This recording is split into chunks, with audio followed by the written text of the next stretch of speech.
G'day and welcome to episode 31 of The Other Side Australia, your weekly summary of the best news and views from a classical liberal perspective. I'm Damien Curry, the confused human who can't understand how a country that's built its wealth and prosperity on free market capitalism has suddenly become so interested in Marxism and socialism and thinks capitalism is evil. It's baffling. We do this show because there seems to be no other side in the Aussie media, with a few notable exceptions, to give you some points of view that you may not realise even exist. This week, Alexandra Marshall and Bettina Arndt discuss a new group called Mothers of Sons, set up to protect and support young men falsely accused of sexual assault or discriminated against in other ways. A new climate documentary questions the net zero 2050 objective and the risk it might pose to our global and national security. Scott Morrison gets booed at the footy, and the left act like that's never happened before. We'll explore the work of neuroscience to try to understand what it is that makes people vote for someone, and why ScoMo's recent attempts to please everyone may be pleasing no one. The new Defence Minister Peter Dutton takes a stand to protect our troops and veterans as he brings welcome leadership to our demoralised armed forces at a time when we really need it. And he has a stern warning for those who may want to harm us. And we'll hear from former Prime Minister John Howard about how he sees the China threat. If you're new to the show, just a full proud disclosure, we are biased towards traditional Western cultural values, free markets, free people, individual rights and liberty, and sensible centrist everyday Aussie values. We're anti-left and anti-woke, just to let you know where we stand. We've got a big show this week. Let's go. First today, just hours before our recording the show this week, the jury delivered its verdict in the George Floyd case. Here's how it went down, unedited. Members of the jury, I will now read the verdicts as they will appear in the permanent records of the 4th Judicial District. State of Minnesota, County of Hennepin, District Court, 4th Judicial District. State of Minnesota Plaintiff versus Derek Michael Chauvin, Defendant. Verdict, Count 1. Court File Number 27, CR 20-12646. We, the jury, in the above entitled matter as to Count 1, unintentional second-degree murder while committing a felony, find the defendant guilty. This verdict agreed to this 20th day of April 2021 at 1:44 p.m. Signed, Juror Foreperson, Juror Number 19. Same caption, Verdict Count 2. We, the jury, in the above entitled matter as to Count 2, third-degree murder, perpetrating an eminently dangerous act, find the defendant guilty. This verdict agreed to this 20th day of April 2021 at 1:45 p.m. Signed by Jury Foreperson, Juror Number 19. Same caption, Verdict Count 3. We, the jury, in the above entitled matter as to Count 3, second-degree manslaughter, culpable negligence, creating an unreasonable risk, find the defendant guilty. This verdict agreed to this 20th day of April 2021 at 1:45 p.m. Jury Foreperson 019. Former police officer Derek Chauvin learning of his fate there. He'll be sentenced in 8 weeks. While every man and his dog in the public opinion mob will have their viewpoint on the case, it's important to remember that none of us were in the courtroom and sat through all the evidence. We must trust the court system. It was expected that Chauvin would be found guilty of second-degree unintentional murder and second-degree manslaughter, but not the charge of third-degree murder. That carries a much more serious penalty. Chauvin knelt on George Floyd's neck for 9 minutes, 29 seconds on a Minneapolis street in May 2020, while Floyd pleaded that he could not breathe. Police experts have said there was no excuse for the severity of force used. This is the case of a bad cop being convicted of doing the wrong thing. It's not a case to be applauded by or used by the far left to peddle the lies of systemic racism. But they will, because they're all about division. I'd like to think BLM would now come out and say that this proves the system is working and is not racist, that the Judeo-Christian Western system of justice is a truly amazing thing to be respected and honoured and applauded. But don't hold your breath for that one. They'll be secretly sad that the verdict didn't go the other way and allow them to set their rioting and burning going again.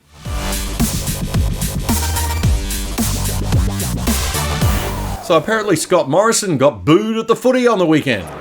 Prime Minister watching on. Russell Gibbs to his left, the chairman of the West Coast Eagles. Nice reception on the big screen. Yes. Pendlebury, Collingwood. Pendlebury.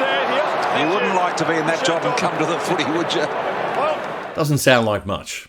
But those at the ground say it was pretty clear that when ScoMo's image was shown on the big screen, the crowd did erupt in quite a boo. Now, this often happens to political leaders at football matches, no matter what party they're from. But that didn't stop the lefties of Twitter having a field day with it. The assumption being that people are booing because ScoMo isn't doing all the identity politics things he should be doing, buying into all the politically correct nonsense on gender politics, race politics, the environment, all that stuff. Well, maybe one half of the people are booing for those reasons. But given that half of Australia voted for ScoMo in 2019, I'd suggest the other half are booing because ScoMo hasn't been tough enough in standing against those things. There's a growing mood among Aussies, I believe, that we're sick to death of all the identity politics stuff, and we want to focus on more important things like our national security and our damaged economy, jobs, and the business sector. I feel for Scott Morrison. I like him, and I think we are forever in his debt as Conservatives and classical Liberals for the miracle he pulled off in 2019. But I think he's having a bit of a rough patch, and hopefully he's now seeing his way out of it. I hope he soon realises that if you try to please everybody, you end up pleasing nobody. John Howard once said that the Liberal Party is a broad church. It is, but that church runs from centrist to the far right, with people lining up differently on social views. But the core values of liberalism and conservatism, where we share the ideals of free markets, small government, less regulation, lower taxes, respect for civil liberties, property ownership and individual rights, and a rejection of identity politics and Marxist critical theory, those things are not up for negotiation. If you don't accept those values, you're in the wrong party. But apart from that, people will accept points of view they don't agree with, so long as they feel the reasons behind the positions are genuine. What they will not vote for is people who don't know where they stand, or people who don't make it clear to them where they stand, because that destroys trust. But don't take my word for it. American psychologist Professor Drew Weston is a Democrat, but a smart one. He wrote a book back in 2008 called The Political Brain. The neuroscience is pretty clear. In an interview he did on CBS News way back in 2007, when he was trying to convince Democrats to stop being so focused on details and instead inspire people with a bit of leadership and vision, Professor Weston explained the importance of the emotional centers of the brain over the rational centers when it comes to how people vote. If you want to win the hearts and minds of voters, you better start with their heart, because otherwise they're not going to be listening to much about what's on your mind. That's the advice he's given a number of Democratic candidates. Who exactly, he won't say, but he does say there is scientific proof that when voters make choices, it's not about an intellectual connection. So where the brain isn't lit up is all up here and down here, which are essentially the thinking circuits of the brain. That's basically the dead zone in much of politics. And you can plug away at those 2 millimeters of neural turf if you want through an entire election. You do that and you're going to lose. So the thinking circuits of the brain are the dead zone. Now that sounds bad, but when you think about it for a minute, it does make sense. Our emotional and social intelligence, our gut instincts, rule when it comes to voting decisions. And that's probably as it should be. We're trying to determine if a candidate is of good character and can do the job, whether they're credible and trustworthy and authentic. Our emotional and social intelligence are important and valid. They are the result of a lifetime of lived experience. We should always challenge our feelings and gut instinct, but we should never ignore or undervalue them either. And when it comes to selecting our leaders, we don't. But politicians who play to win arguments will always lose to those who have passion, show conviction, and have a compelling vision to sell. Which brings me back to our current federal government and ScoMo getting booed at the footy. If they keep on letting Labor and the left-leaning media set the agenda and keep reacting from a defensive back foot position instead of a strong leadership position, they won't win. As Professor Weston says, you're going to lose. Do you think if candidates are honest and forthcoming and true to themselves, people forgive positions they don't necessarily agree with? Yes, in fact, the data are crystal clear on this. People prefer someone who shares their values, but what they don't like is someone who doesn't display theirs, who you don't know where they stand on things. That is why Bill Shorten lost last time, and that's why Scott Morrison is sadly on track to lose in the next 12 months, I believe. He's not being booed because he has the wrong position. He's being booed because he doesn't have a clear position, because he isn't showing the spine of a leader, because he isn't saying, hey, I know not everyone's going to agree with me, but I was elected on classical liberal and conservative traditional Aussie values, and I stand by those values. So we're going to do this. Instead, he's trying to be loved by everyone. Newsflash. The identity politics freaks are never going to love you, ScoMo. You could set a quota that 90% of your government must be female, gay, transsexual and non-white, and they'd still hate you, mate. By trying to please everyone, you'll look weak and desperate. And as the boos may suggest, and the last poll slump definitely shows, you will ultimately please no one. If you look at the data, there are three things that influence our votes. At the top of the hierarchy is our feelings towards the parties and their principles. So the first thing is, do you stand for something, and people know what that party stands for. The second is their feelings towards the candidate. Do you like them? Do you dislike them? Do you like her? The third is are people's feelings towards the particular issues at the time, and that is a very, very distant third. The Liberal Party has lost 2 state elections in the past 6 months by doing exactly the opposite of what the experts are saying here, by not focusing on people's feelings about the party and its principles, the big picture values stuff. The Liberal Party needs to stand up for traditional liberal values and get back to promoting and strongly sticking up for the classical liberalism most Aussies support. If they do that, they'll secure their base, win over some new supporters, and even people who don't totally agree with them will respect them and still vote for them. If they keep playing the wishy-washy Labour light approach, the losses will continue. Some of you who are regulars to Discernible and The Good Source know that I spent the first 13 years of my career in broadcast journalism in Australia on 3AW, 4BC, Triple M, the ABC and Channel 10, and then I spent 20 years working in PR and crisis communications across Asia. There's a thing in crisis management called the denial phase, where an organisation is in crisis but nobody inside wants to admit it, so they just keep carrying on as usual. Nothing to see here, folks. Everyone's nice and polite, ignoring the fact that the building's on fire until it's too late. The Liberal Party was obliterated at the last WA state election. They didn't just lose, they were annihilated. This isn't the time for normal operational thinking. It's time for radical breakthrough change. No, it isn't going to be easy. The left have done a fantastic job of infiltrating our schools, our universities, our entire government bureaucracy, and most of all, our media over the past 30 years. They own the public discourse of 2 generations at least, and the stranglehold that the public servants and the unions have on our government, no matter who's in power, is stronger than ever. The war is a cultural one, and we liberals, conservatives, libertarians, small government, free market people are losing. Big time. We've got to start to tell the story of why liberalism is good, why it's better for the poor, the sick, for social security generally. And we have to explain why socialism and left-wing big government, freedom-crushing values and ideology are so very, very dangerous. Australia's got no political party doing this well at the moment. There's just the Labor Party, a left-wing party that's been overrun by Marxist critical theory zealots obsessed with equity, which will ultimately send us the way of Venezuela, and a Liberal Party that acts like it's a bit embarrassed by its own philosophy and seems to be apologising for its own existence all the time instead of proudly cheering for its values.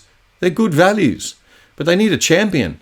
Freedom, law and order, strong family, small government, less bureaucracy, less regulation, pro-small business, pro-Aussie business, tough on crime, strong on defence, more individual rights, and the riches and wonderful lifestyle that those values bring for everyone in a country that embraces them. Who's standing up for classical liberal values in Australia right now?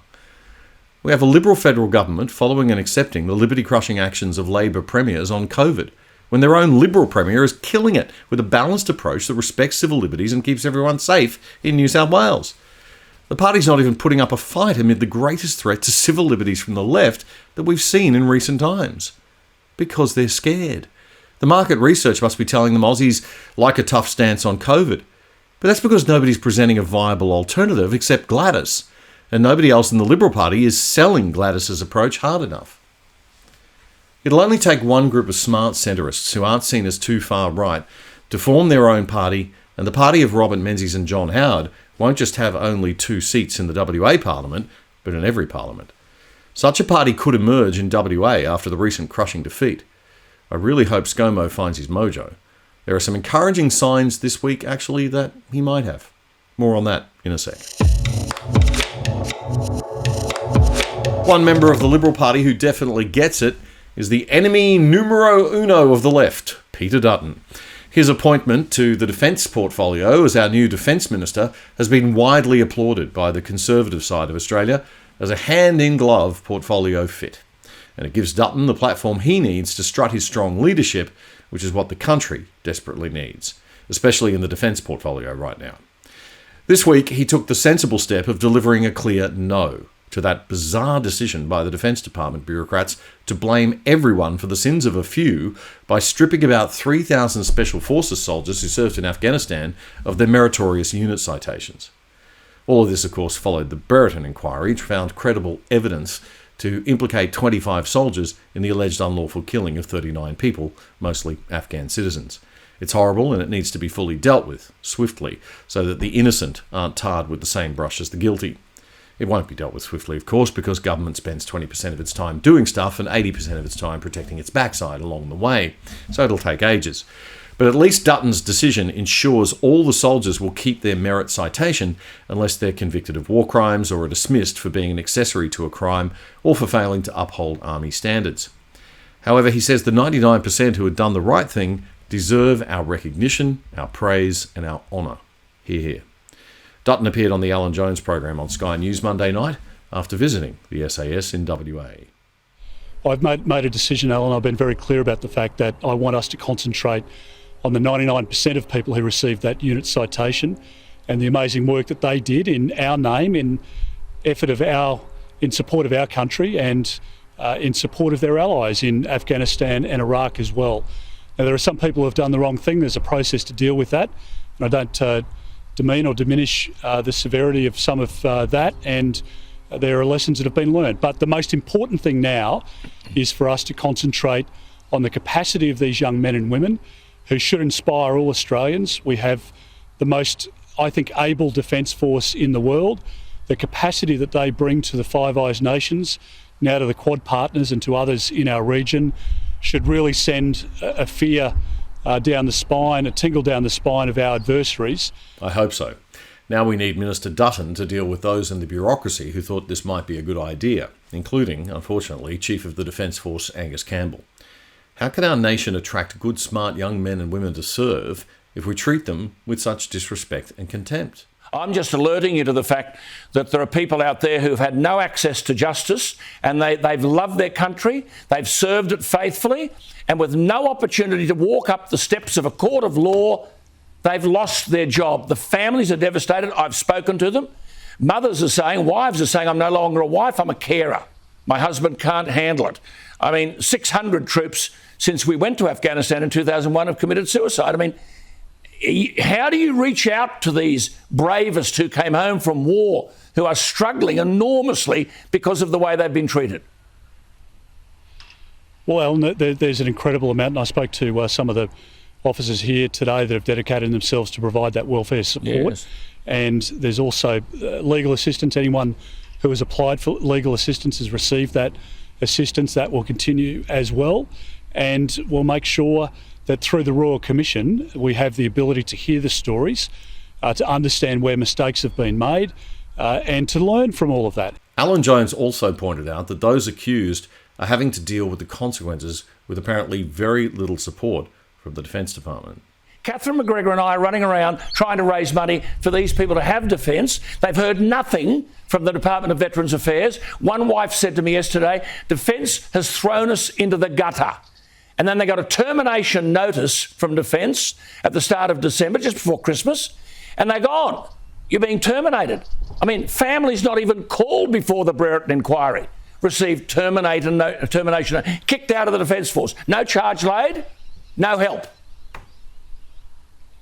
Well, Alan, you bring those cases to me, because the advice that I've got, thank you, is that people that have applied for the legal assistance, they've got it, and I'd want to see people with a proper legal representation. Good on you. So I'd be very happy to look at any of those cases. Good on you. Good on you. I really thank you for your time, Peter Dutton. I mean, it's a hell of a burden you have, because you inherit what is, in fact, a mess. I mean, I mentioned to you the wife who said to me yesterday, I feel as though I have to pick him up, put him over my shoulder and carry him for the rest of my life.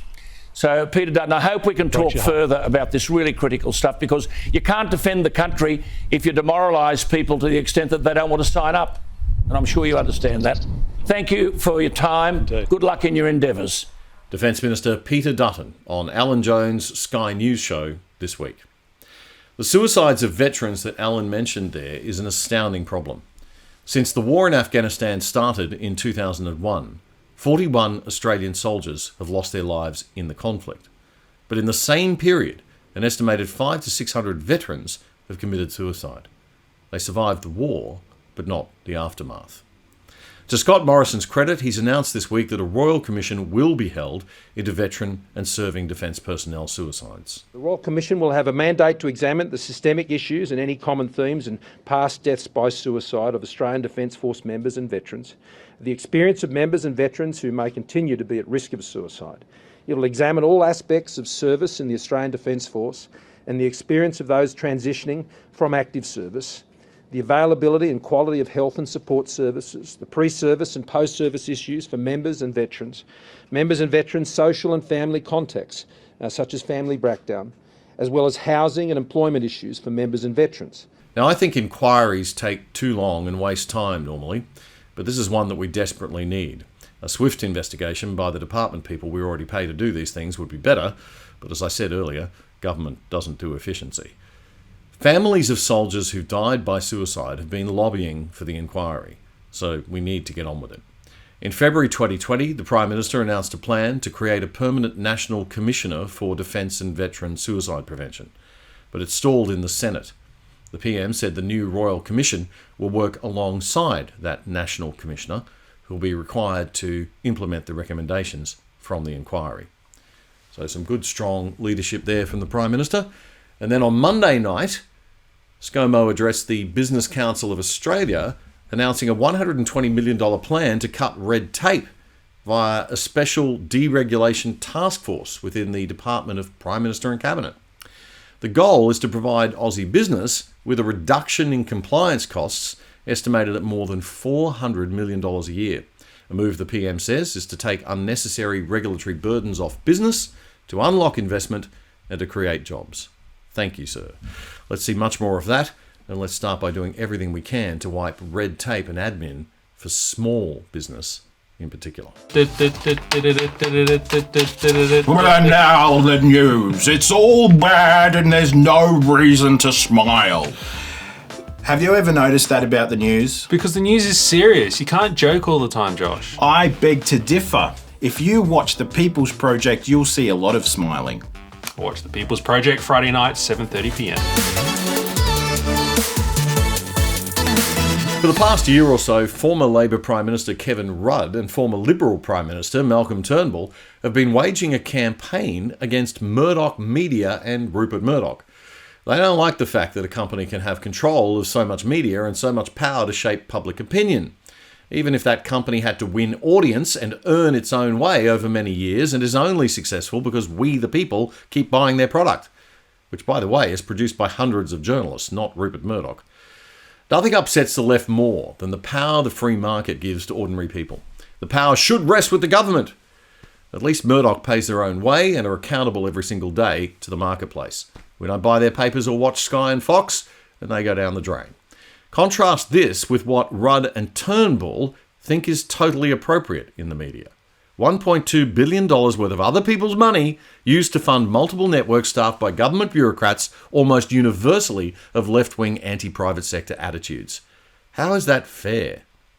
Well, Rupert Murdoch is fighting back in a not-so-subtle way with an upcoming Sky News documentary about Rudd and Turnbull. They had the potential to be two of the greatest prime ministers this country's ever had. They are so alike. The animosity between the two was visceral. Their childhoods are defined by the loss of a parent. I think Rudd read the headline that he was the Messiah and he absolutely believed it. I have given my absolute best. In a special investigation, exclusive revelations from Kevin Rudd's brother. Is your brother a good man?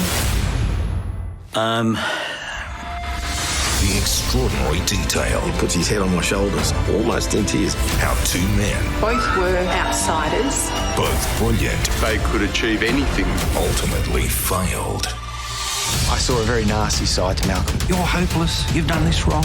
He wanted to rub it in. If you don't take your party with you, they cut your head off. Men in the Mirror, 8 p.m. May 2nd. Now, I'm not so sure that that's going to calm down the critics of private media ownership and bias, but it's hilariously good sport and fun. And if people don't want to watch it, they wouldn't be paying for it, right? Private media, like us, can be as biased as we like. We're not bludging off the taxpayers' dime. A couple of weeks ago on the show, I criticised the decision by men's rights supporter, author and sex therapist Bettina Arndt to give a platform to the convicted paedophile who groomed and abused the Australian of the Year, Grace Tame, when she was just 15 years old. I mentioned at the time that I support a lot of what Bettina says, but I felt her decision to interview that criminal was a huge error of judgment. Now, we don't do cancel culture on this show. We are all guilty of errors of judgment, and if someone has good ideas, they get heard. And despite that one mistake, Bettina Arndt says a lot of very important stuff and makes a lot of very good points about the state of sexual politics in Australia and the rights of men. She recently did a long interview with our good friend Alexandra Marshall on Ali's show Curtain Call on the Good Source platform. It's a great interview, and the link's in our program notes, but here's an important bit of it. It just is so infuriating for me as part of that generation of, I was, one of the generation of women who were really benefited from that second wave of feminism, where we were being offered freedoms that women hadn't had before. We were allowed to, we didn't have to be chaperoned.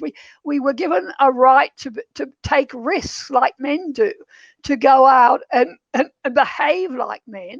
And all of a sudden now we're being treated as total victims and in need of constant protection.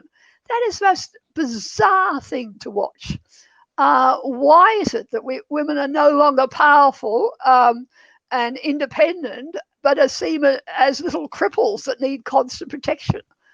So many aspects of what we've been through in recent decades are just absolutely gobsmacking to my generation, I think. My theory is that the feminists don't really want strong, powerful women who act like men. They want women who they can control for their political purpose. And so they didn't actually want what they were asking for.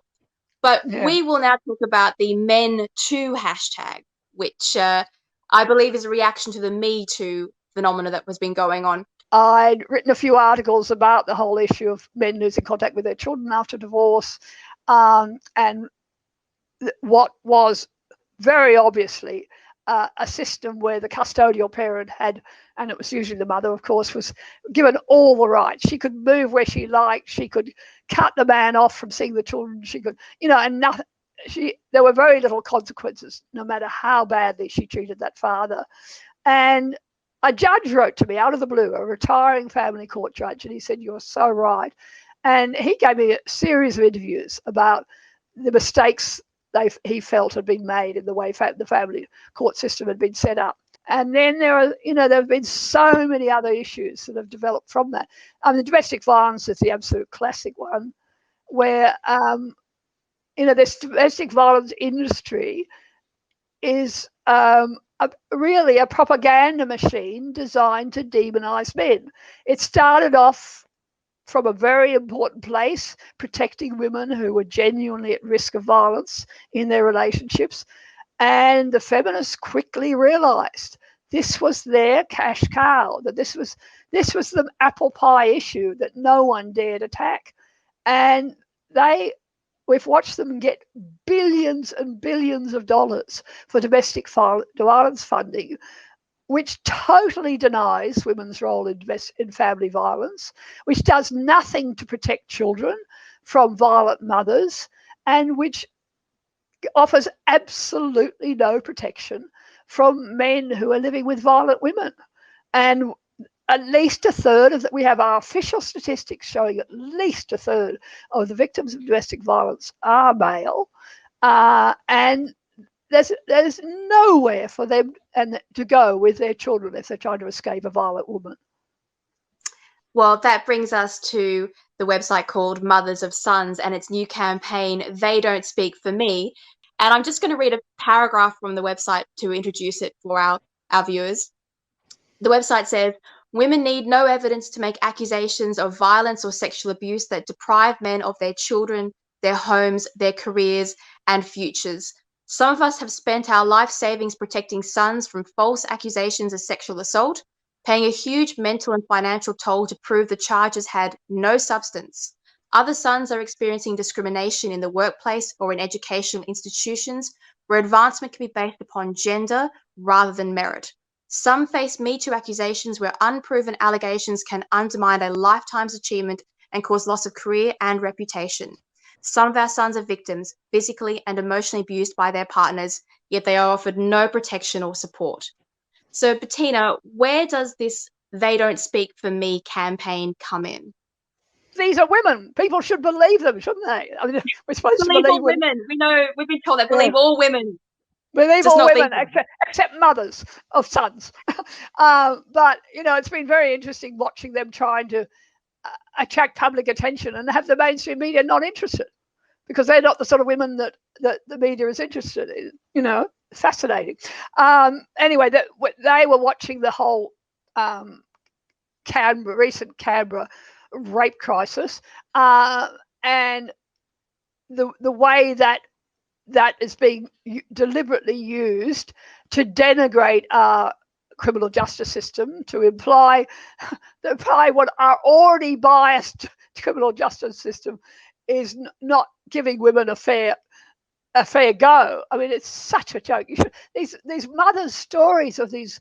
I mean, I'll tell you one fascinating story. Is one of the mums there, 18-year-old son was he was accused of rape on his 18th birthday, and I hope people will go and have a look at her story. Just terrifying for this mother, because all of a sudden the police are there, and the son is taken away, and it was put in prison for a week until they managed to get bail for him, and so on. And this long process of dealing with the police, who clearly saw this boy as guilty, who did everything they possibly could to ignore evidence that would have exonerated this young man. And finally, they have this court case where it all came out in court. She was discovered to have DNA from 2 other men in her vagina on the night in question, and not from this young man, and was proved to be lying about any number of things in relation to the accusations against him. When that young man walked out of that courtroom, the jury stood there clapping him, and some of the women had tears in their eyes. And it said it all, that it was a blinding demonstration of the injustice of our current system, where women are invariably believed. Any rape accusation is now pushed through to court once the accusation is made, and the police bend over backwards to believe her and don't listen and don't give him a proper chance for his evidence that supports his case to be given a proper hearing. And it's very scary stuff. Anyway, so the mums in this group are very aware of what's going on, are really alarmed by the fact that we are seeing this effort, this very public effort to further wind back legal protections for accused men. And so they've started this campaign, They Don't Speak For Me, saying this group of women who are controlling our media now don't speak for ordinary women. And they've put together a letter which is on their website, which people can just download and send off to MPs. One of the things that they're worried about, and I've always been worried about, is politicians only ever hear from one side. This noisy minority group that is controlling our media absolutely dominates political discussion as well as public discussion, and we need to speak up. We do. The link to that Mothers of Sons website and letter is in our program notes. Bettina Arndt, journalist, author, men's rights campaigner and sex therapist, speaking with our delightful Alexandra Marshall there. There was a horrible murder on the Gold Coast just as we were putting this week's show together, another apparent domestic violence homicide-related crime, this time taking the life of a young mother of 3 kids. Such crimes kill an average of 1.5 women a week in Australia, and 1 man almost every week too. Violent crime is a big issue, but it's not a gender issue, and we can't let neo-Marxist feminists use it to push their gender agenda. We need to work to prevent violence and support people with mental illness. We will not solve the problem by driving an even greater wedge between men and women and overplaying gender politics. A new documentary has dropped this week from a Canadian-based climate change skeptics group called Climate Discussion Nexus.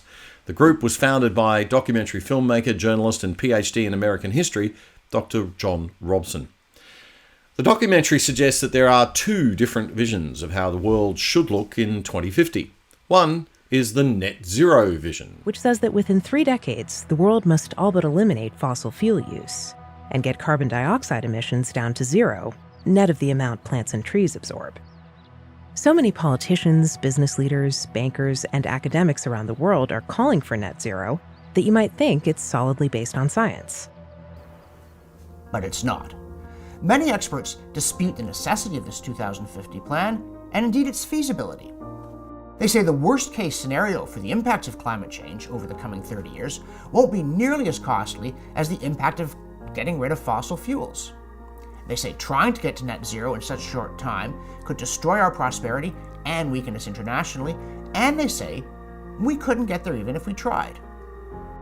Despite these objections, and with virtually no public debate, governments throughout the Western world are embracing the goal of net zero by 2050 and are preparing to impose the target regardless of the costs.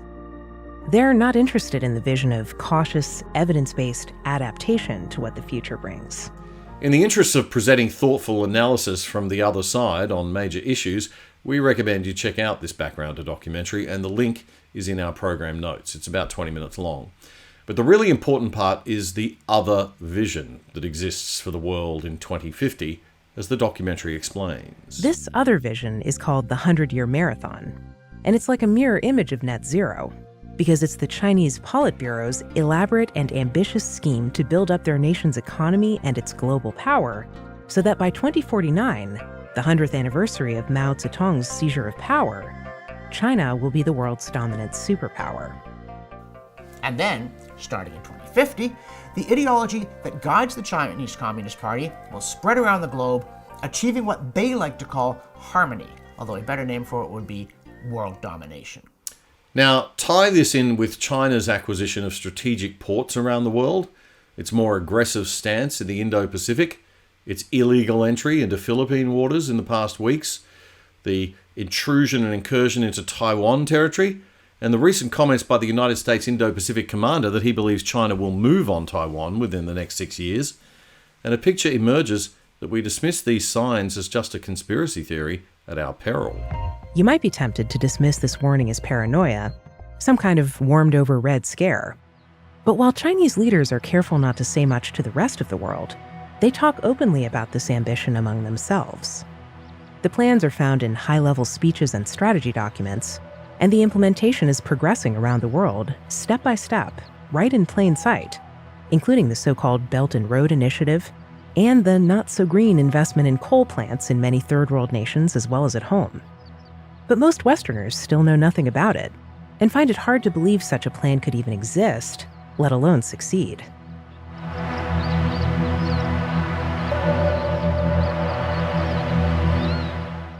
Unfortunately, the truth is that these two apparently disconnected visions of 2050 are two sides of the same coin. They both lead us to the same place, with the West hobbled and weak, and China powerful and dominant. And if our governments don't know it, don't want to hear about it, the Chinese government certainly does. So the point of the documentary is that we need to think about what impact all these feel-good carbon emission reduction plans are doing to our national security. High energy costs make us weaker as a nation. So when we don't build 1 or 2 coal-fired power plants while China builds dozens around the world, we are deliberately making ourselves weaker while our enemy gets stronger. We also can't attract investment if our labour costs are high, which they are, and our energy costs are high. We will never get back to manufacturing essential goods at home, and that greatly puts us at risk because if we have no energy security and no basic goods to fuel our supply chains, if we get cut off from the rest of the world somehow, even for a short time, it's not going to be long before we have shortages of many essential goods and services. Matt, do you think I'm smart? Not really. Maybe I could be smarter if I learnt how to read. You don't know how to read? I don't know how to read. Can you teach me to read? I can't teach you how to read, but I can teach you how to be really, really fast in reading. I've been teaching speed reading to over 7,000 students over 6 years. Really? I know, I forgot that I've done this for ages. Anyway, check out the course in the description, link in the description below on special for the People's Project viewers. It's a good way to support Discernible.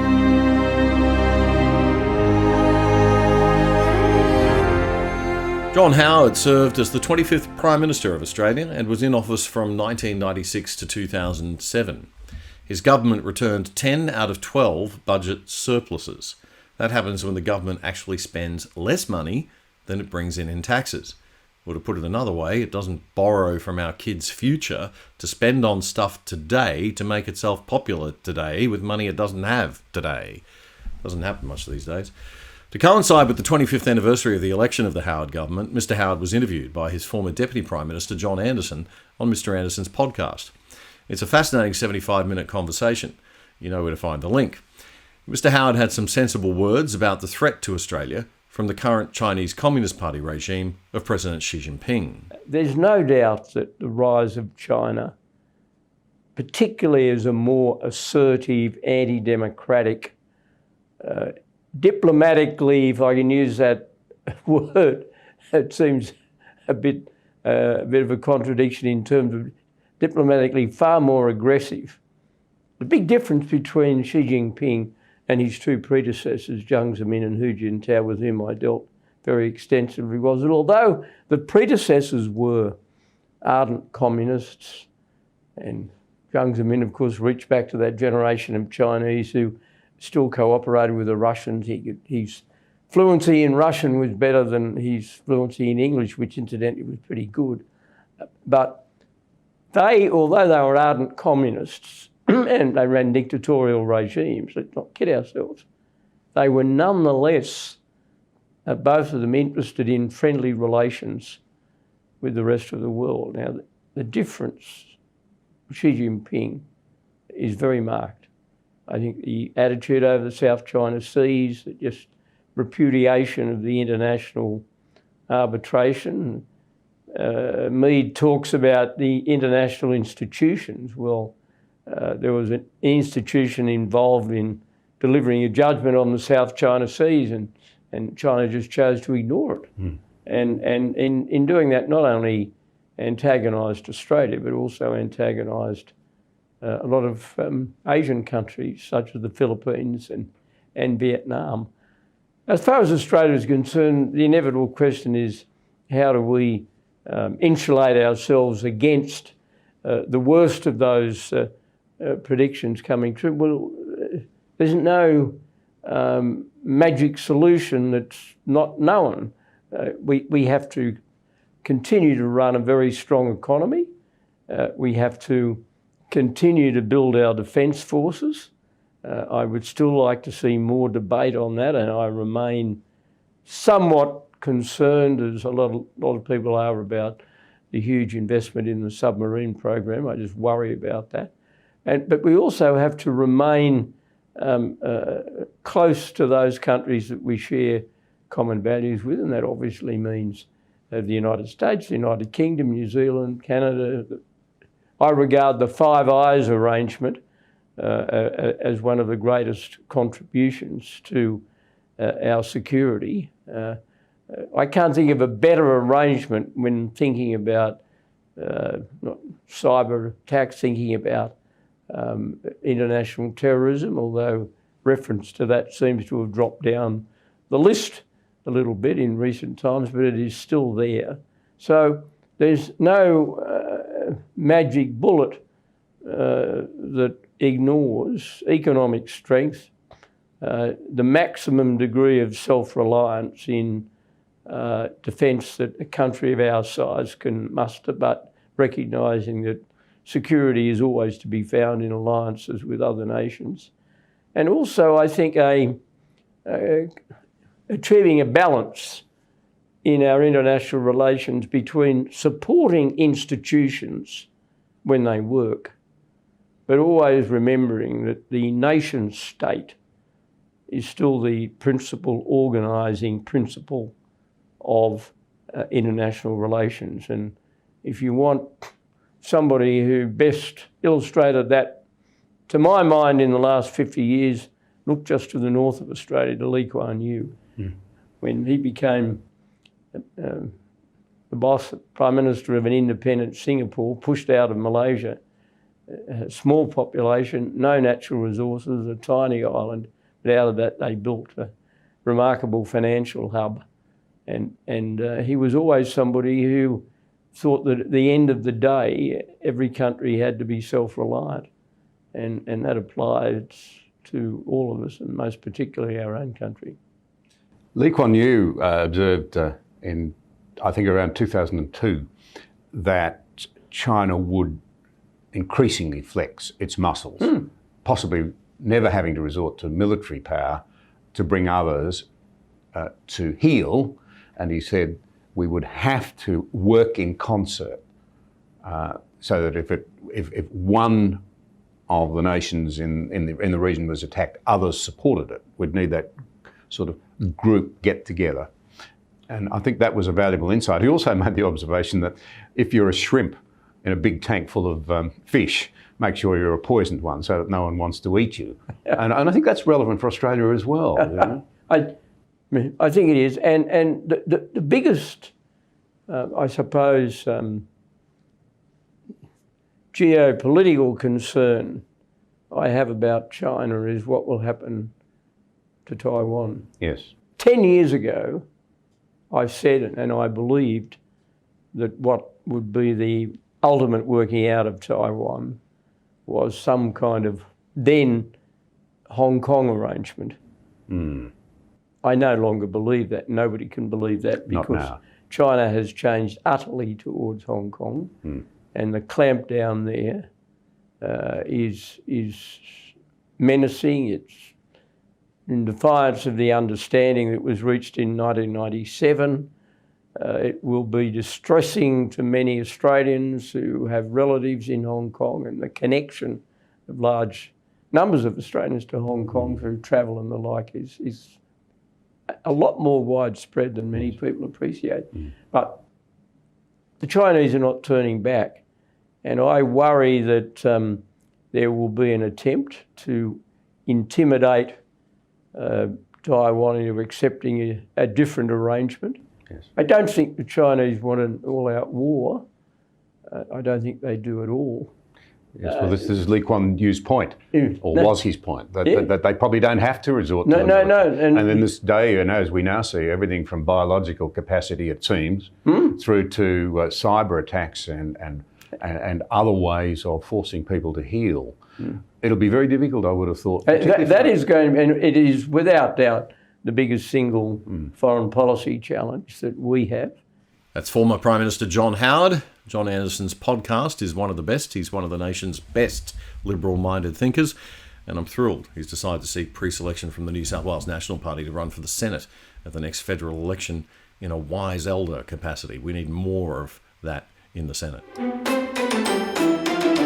This week in our comedy section, conservative YouTube comedian Kayvon examines the widely held view that comedians in America don't think there's anything to joke about when it comes to President Biden. Because every article I'm reading online is saying comedians are finding it tough to mock Joe Biden. Washington Post, there's not much to make fun of with Joe Biden. LA Times, comedians can't figure out what's funny about Joe Biden. Jim Carrey, who wanted to do a good Joe Biden impression, has decided to hang it up and no longer do it on Saturday Night Live. And Saturday Night Live, which used to be a comedy show, has no cast member who can make fun of Joe Biden. Here's an example of something that happened just this week, but Saturday Night Live has refused to address it. Enjoy.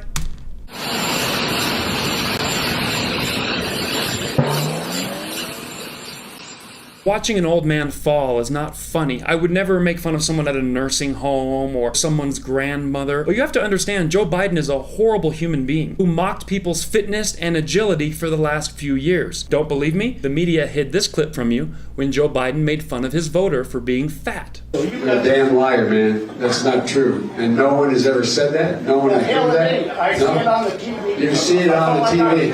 No, I know you do. And by the way, that's why I'm not sedentary. I get up and no, let him go. Let him go. Look, no one has said my son has done anything wrong, and I did not on any occasion, and no one has ever said it. Not I didn't one. say you were doing anything wrong. You said I set up my son to work in an oil company. Isn't that what you said? Get your words straight, Jack. That's what I hear on MSNBC. You don't hear that on MSNBC. You did not hear that at all. What you heard. Look, okay, I'm not going to get in an argument with you, man. No, I don't want to. Well, yeah, you do, but look, look, here's the deal. Here's the deal. And less than a year ago, Joe Biden was making fun of Donald Trump for not being able to walk properly. The one time he walked down a ramp a little slower on a hot summer day. A step or two. What's your response to that? Look at how he steps and look how I step. Watch how I run up ramps and he stumbles down ramps, okay? Come on. It had no handrail. It was like an ice skating rink.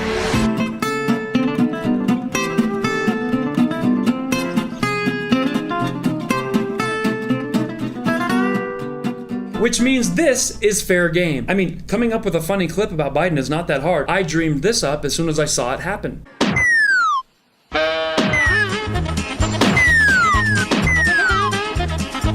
Donald Trump Jr. tweeted this within hours of the fall.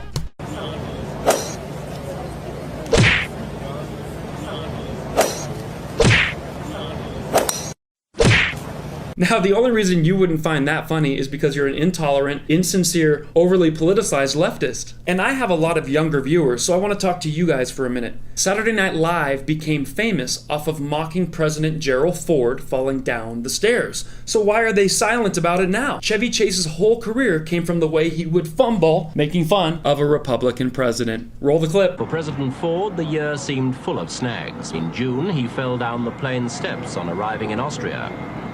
Ladies and gentlemen, the President of the United States.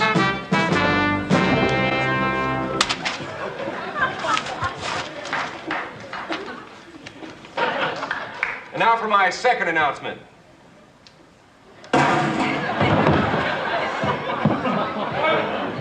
Live from New York, it's Saturday night! No problem.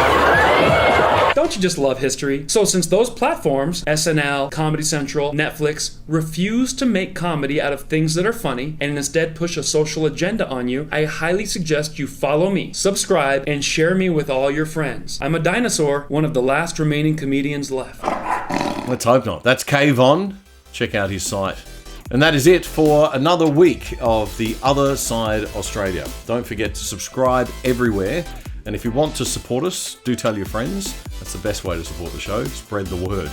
If you'd like to sponsor the show or any of the Discernible shows, do get in touch with us. I'm on Twitter at @dcoury, @DCOORY. So just reach out with a message. I take messages. We'll see you next week on the Discernible platform at discernible.io. Do sign up to the crew for premium content. And check us out on Discernible, Facebook, The Other Side Australia on Apple and Spotify platforms for audio only, and the Good Source platform. We'll catch you next week. And in the meantime, don't let the woke kids get you down.